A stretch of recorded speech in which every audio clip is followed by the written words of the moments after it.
అందరు విడిచిపెట్టిన నేను ఉన్నా కదా బిడ్డ నీకు.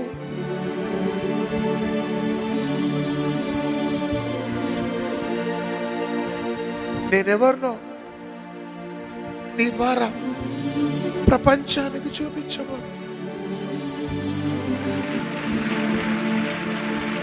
ఇది కేవలం ఈ వాగ్దానం పాస్టర్ ప్రవీణ్ గారి కాదు. నువ్వెందుకో సడన్ గా వచ్చినావు. ఈరోజు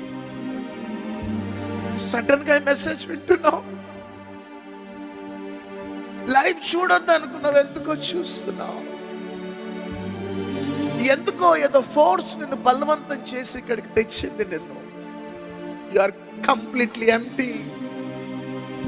ఖాళీ అయిపోయినావు. ఆ సంఖ్యలు, ఆ పోరాటాలు, ఒత్తిళ్ళకి తట్టుకోలేకుండా ఉన్నావు. ఏంటిది